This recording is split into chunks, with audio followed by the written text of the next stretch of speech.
हम गीता, कुरान, बाइबल की निंदा नहीं करते। अरे वेद, शास्त्र, गीता, कुरान, बाइबल कहती है कि भाई मनुष्य के अंदर अंड खंड ब्रह्मांड है, स्वयं वह परमात्मा इसके अंदर बैठा हुआ। चलो अंदर चलो, अंदर चल करके उस परमात्मा का दर्शन दीदार करो। अब सवाल ये उठता है भाई आखिर हम अपने अंदर जाकर के उस परमात्मा का दर्शन कैसे करेंगे? तो इसके लिए संतों महात्माओं ने केवल 3 साधन बताए। साधन 3 सारण वर्णे और साधन सब खोटे मान। इस कलयुग में उस मालिक को पाने के लिए संतों महात्माओं ने केवल 3 साधना बताई। पहला है सुमरन, दूसरा है ध्यान और तीसरा है भजन। सुमरन कहते हैं मालिक को याद करना, ध्यान कहते हैं दृष्टि को एकाग्र करना और भजन कहते हैं कान में उंगली डाल करके उस शब्द को सुनना, उस नाम को सुनना, उस आवाज को सुनना जो मालिक के घर से आवाज आ रही। तो कैसे आप लोग सुमरन करोगे, कैसे आप लोग ध्यान करोगे और कैसे आप लोग भजन करोगे, जरा अच्छी तरह से समझिएगा और फिर घर पर जा करके करिएगा। तो सबसे पहले सुमरन कैसे किया जाएगा? सुमरन करने के लिए एक माला आप लोग ले लेना। जो देखिए प्रेमी भाई बहनों, 108 दाने की ये माला है। अपने अपने घरों में बैठ करके बाहर से अपनी आंख को बंद कर देना। दोनों आंखों के मध्य भाग में अपने ध्यान को एकाग्र करके और मन ही मन अंदर ही अंदर दाने दाने पर जय गुरुदेव नाम का उच्चारण करिएगा। हर दाने पर जय गुरुदेव नाम, हर दाने पर जय गुरुदेव नाम, जय गुरुदेव, जय गुरुदेव, जय गुरुदेव। कुल 108 बार करिएगा। दोबारा इसी जगह फिर वापस आ जाओगे। जब आप जय गुरुदेव नाम का उच्चारण करोगे तो दोनों आंखों के मध्य भाग में अपने ध्यान को एकाग्र करके दाने दाने पर जय गुरुदेव नाम का उच्चारण करिएगा। जिसको आप याद कर रहे हो, एक समय ऐसा आएगा वो अंतर में तुम्हारे सामने प्रकट हो जाएगा। उसके स्वरूप को देख लेना, फिर उसी के स्वरूप को याद करके जय गुरुदेव नाम का सुमरन सभी नए प्रेमी भाई बहन करेंगे। दूसरी बार फिर यहीं से जय गुरुदेव नाम का सुमरन, तीसरी बार फिर यहीं से जय गुरुदेव नाम का सुमरन। इस तरह से कुल 8 बार जय गुरुदेव नाम का सुमरन आप सभी प्रेमी भाई बहन करिएगा। 8 बार करने के बाद ये माला आप रख देना। प्रेमी भाई बहनों, ये जय गुरुदेव नाम किसी साधारण इंसान का नाम नहीं, ये स्वयं सनामी महाप्रभु का नाम है।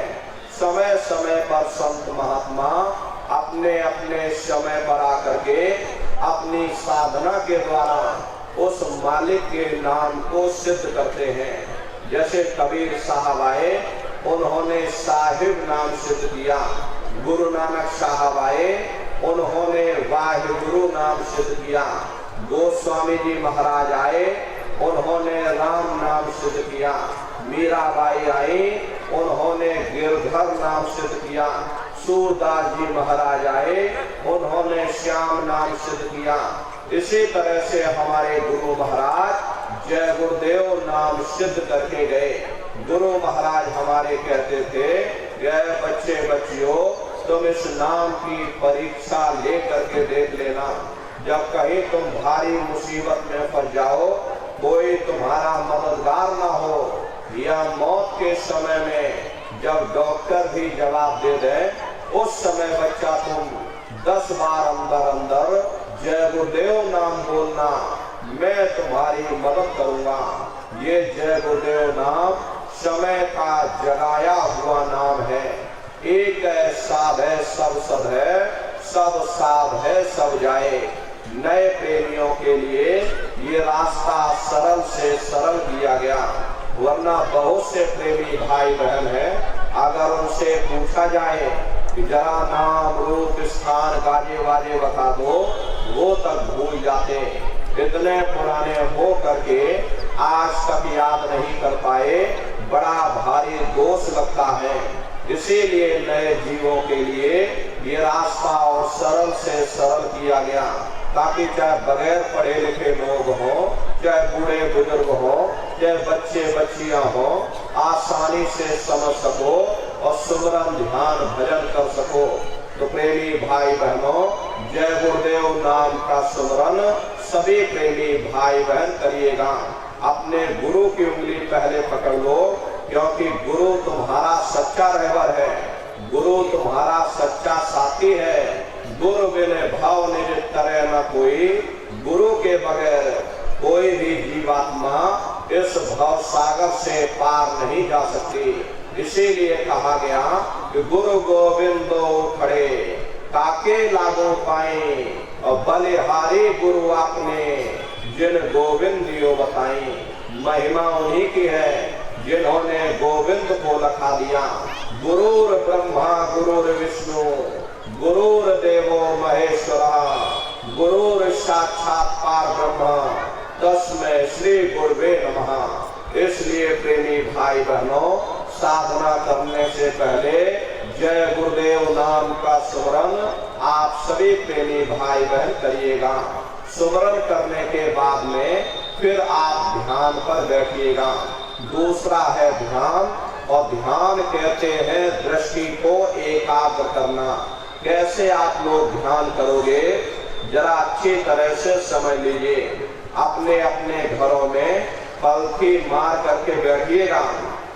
बाहर की आंख को बंद कर लेना, दोनों आंखों के मध्य भाग में दूर सामने देखिएगा।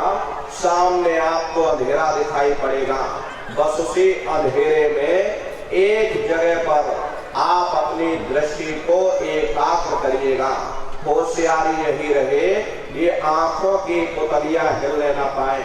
शुरुआती समय में ये आंखों की पुतलियां हिलेगी, लेकिन जब आप अभ्यास करोगे, करत करत अभ्यास से जड़मत होत सुजान, जब अभ्यास करते रहोगे तो आंखों की पुतलियां हिलना बंद हो जाएंगी। तो दूर सामने अंधेरे में एक जगह पर आप अपनी दृष्टि को रोकिएगा, या उस अंधेरे को ही देखते रहना। दृष्टि अपने आप एकाग्र हो जाएगी, और जैसे ही आपकी दृष्टि अंतर में एकाग्र होगी, तो सुई की नोक के बराबर काले में भी काला बिंदु बड़ा चमकीला बिंदु होगा। तारे की तरह चमचम चमचम चमकेगा, वो अंतर में सामने दिखाई पड़ जाएगा। जब वो चमकदार बिंदु सामने दिखाई पड़ जाए, तब आप अपनी दृष्टि को उस बिंदु पर एकाग्र करिएगा। जब आप अपनी दृष्टि बिंदु पर एकाग्र करोगे, तो बिंदु के चारों तरफ से बड़ा भारी प्रकाश निकलेगा। चक्र की तरह से बहुरंगी प्रकाश होगा। वो प्रकाश धीरे धीरे बड़ा होता चला जाएगा। साधक इतना मोहित हो जाता है कि बिंदु को तो छोड़ देता और दाएं बाएं प्रकाश को देखने में लग जाता। जब आप दाएं बाएं प्रकाश को देखने में लग जाओगे, क्योंकि प्रकाश उस बिंदु से निकल रहा और आपने बिंदु को ही छोड़ दिया, प्रकाश को देखने में लग गए, तो प्रकाश भी गायब हो जाएगा, वो बिंदु भी गायब हो जाएगा। फिर अंतर में अंधेरा छा जाएगा। फिर आपको उतनी मेहनत करनी पड़ेगी। इसलिए दाएं बाएं बिल्कुल मत देखिएगा। आपका निशाना उस बिंदु पर टिका रहे जिसमें से वो प्रकाश निकल रहा। वही बिंदु दरवाजा है, वही खिड़की है। उसी को हरि का द्वार यानी कि हरि द्वार कहा गया। बहुत विशाल वो दरवाजा, ये संसार कुछ नहीं है। ऐसे लाखों संसार इकट्ठे करके एक साथ दरवाजे के अंदर डाल दिए जाए, पता तक नहीं चलेगा। इतना विशाल वो हरि का द्वार तुम्हारे अंदर बना हुआ। आप उसके अंदर दाखिल हो जाओगे, बहुत बड़ा मैदान आपको दिखाई पड़ेगा।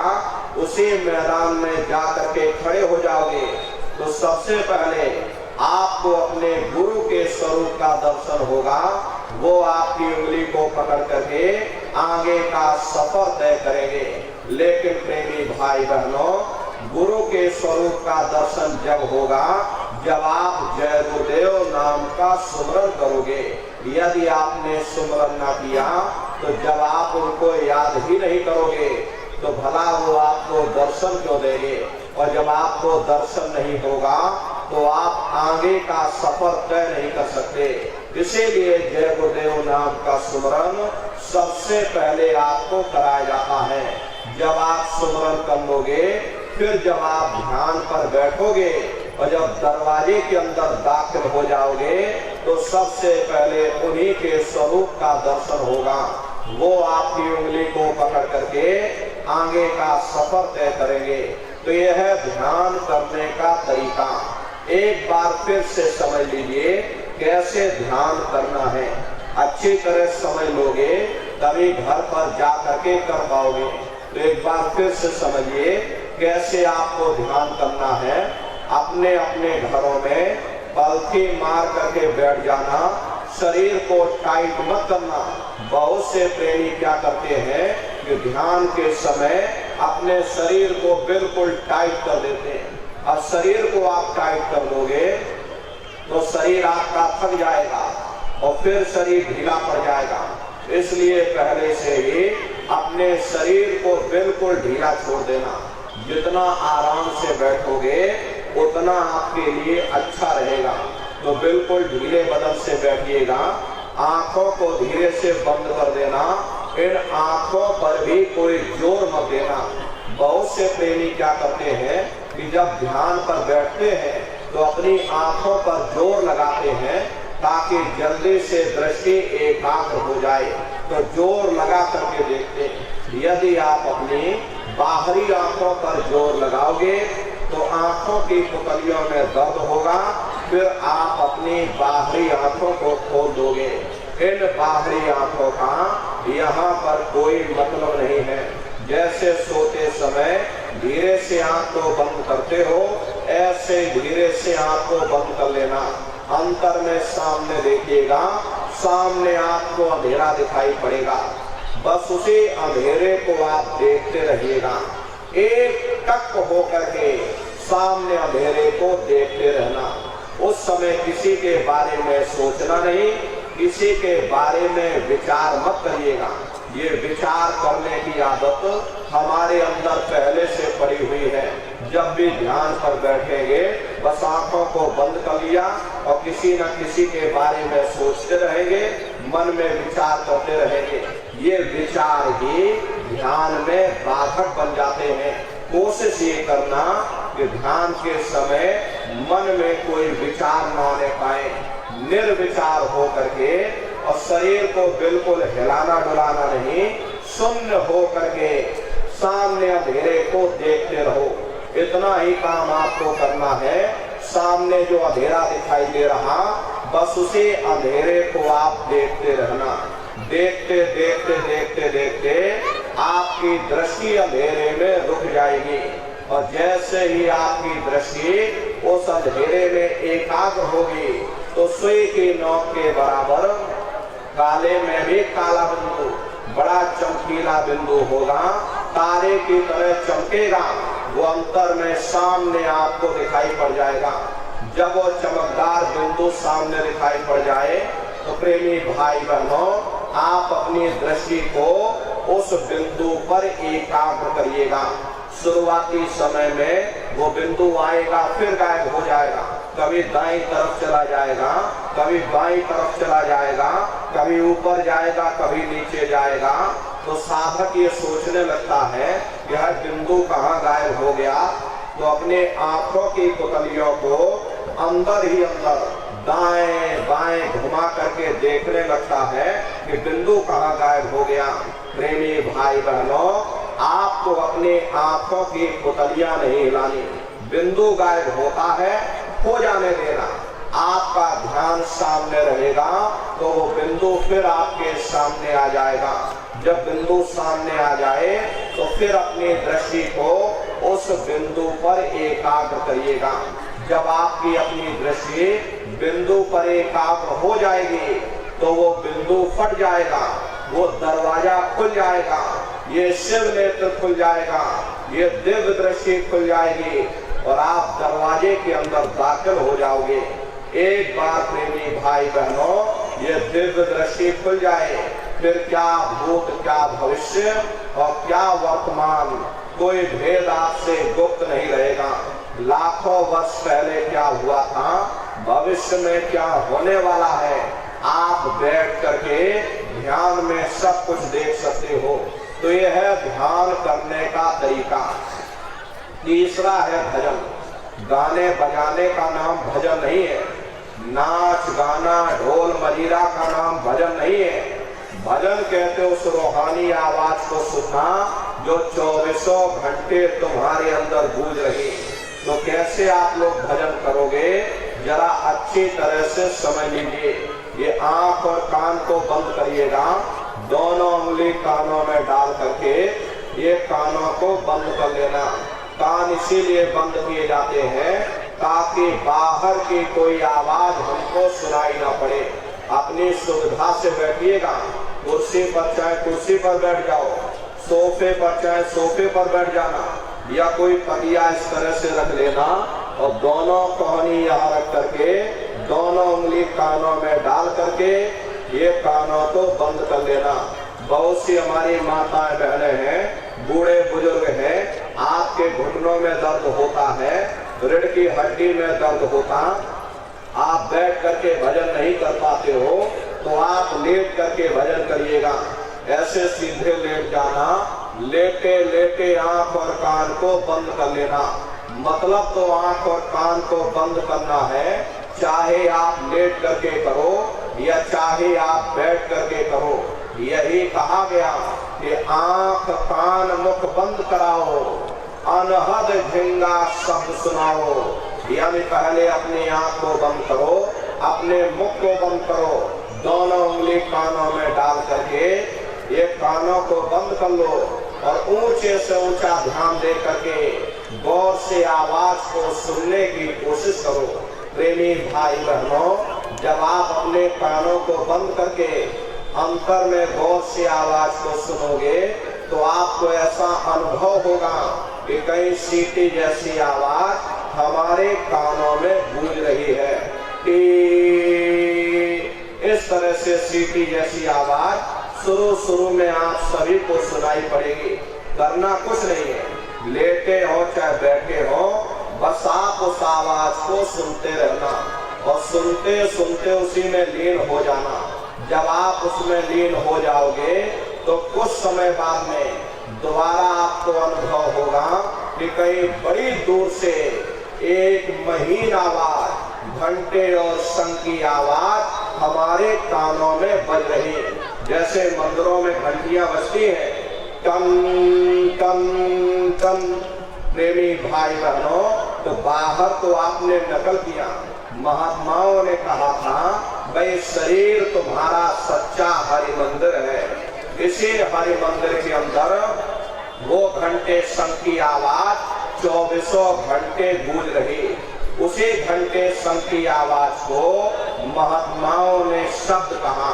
अरे आपकी धर्म पुस्तकों में लिखा है कि पोथी पढ़ पढ़ जग मुआ, पंडित भया न कोई, भाई अक्षर प्रेम का, पढ़े सो पंडित हुए। दुनिया वाले कहते हैं कि 2.5 अक्षर का मतलब प्रेम है।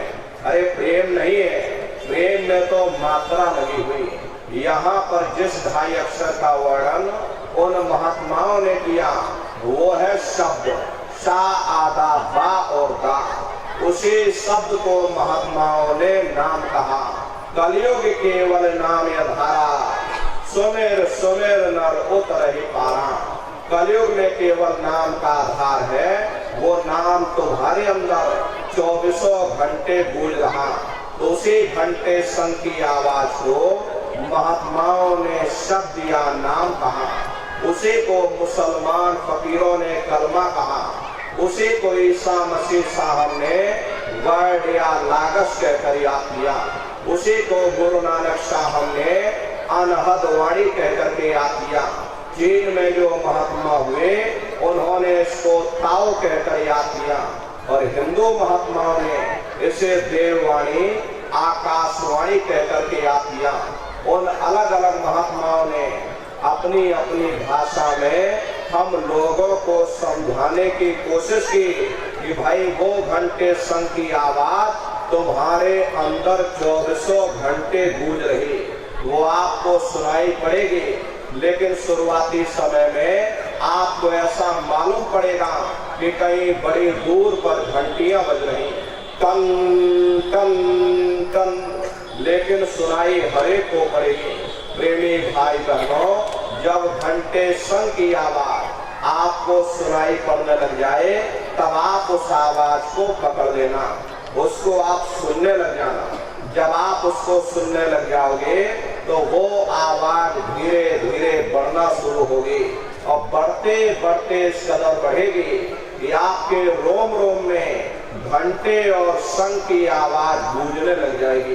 बड़ी घनघोर आवाज होगी। ये दुनिया के संगीत कुछ नहीं है।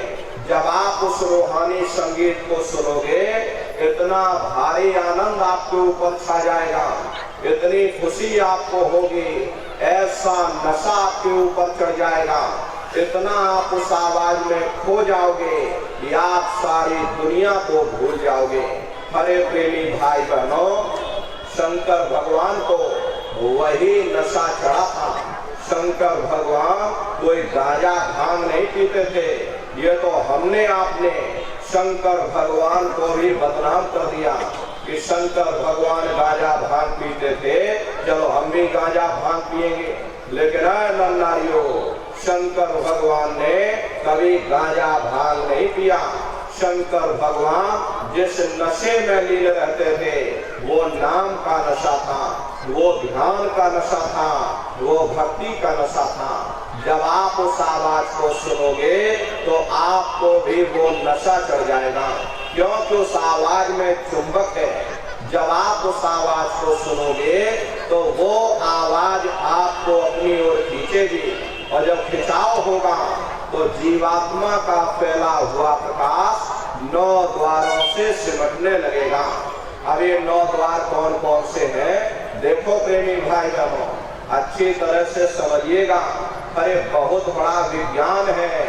दुनिया का विज्ञान जब समाप्त हो जाएगा तो ये विज्ञान प्रारंभ होगा। तो 9 दरवाजे कौन कौन से हैं? 2 आंख, 2 कान, 2 नाक के सुराख, 1 मुंह और 2 मलमूत्र का रास्ता, ये शरीर के 9 दरवाजे हैं। सबसे पहला दरवाजा गुदा चक्र आता है। गुदा चक्र में गणेश जी वास करते हैं। गणेश जी वहाँ के मालिक हैं। ये 4 दल का कवल है। यहाँ पर पृथ्वी तत्व पाया जाता है। उसके ऊपर इंद्रिय चक्र आता है। इंद्रिय चक्र में ब्रह्मा जी वास करते हैं। ये 6 दल का कवल है। यहाँ पर जल तत्व पाया जाता है। उसके ऊपर ये नाभि चक्र आता है। नाभि चक्र में विष्णु जी वास करते हैं। ये 8 दल का कवल है। यहाँ पर अग्नि तत्व पाया जाता है। उसके ऊपर ये हृदय चक्र आता है। हृदय चक्र में शिव जी वास करते, ये 12 दल का कवल है। यहाँ पर वायु तत्व पाया जाता। हरे वास तो ऊपरी मंडलों में करते, लेकिन उनका प्रकाश, उनकी किरणें इन चक्रों पर पड़ती है। उसी के ऊपर एक कंठ चक्र आता है। यहाँ पर आद्या महाशक्ति की किरणें पड़ती। ये 16 दल का कवल है। और आप सबसे ऊपर, तुम्हारी जीवात्मा सबसे ऊपर दोनों आंखों के मध्य भाग में बैठी है, जहाँ पर देवियां बिंदी लगाती है और पुरुष जहाँ पर टीका लगाते हैं। ये बिंदी और टीका यहाँ पर हम लोग इसीलिए लगाते हैं क्योंकि यहीं पर हमारी जीवात्मा बैठी है, उसका हम आप श्रृंगार करते हैं। तो 10वां द्वार है जहाँ पर तुम्हारी जीवात्मा बैठी हुई। इसी 10वें दरवाजे पर बैठ करके जीवात्मा अपने प्रकाश को 9 दरवाजों में फैलाती है, जिससे आपका ये शरीर चलता है, आपके हाथ, आपके पैर चलते हैं। जब आप भजन करोगे और घंटे शंख की आवाज को सुनोगे तो उस आवाज में चुंबक है, वो आवाज आपको अपनी ओर खींचेगी और जब खिंचाव होगा तो जीवात्मा का फैला हुआ प्रकाश 9 दरवाजों से सिमट करके यही 10वें दरवाजे पर इकट्ठा हो जाएगा और जैसे ही यहाँ पर इकट्ठा हुआ तुरंत शब्द जीवात्मा को खींच करके इस शरीर से बाहर कर देगा। फिर आप अपनी आंखों से देखिएगा कि हमारा शरीर ये है और हम ये खड़े।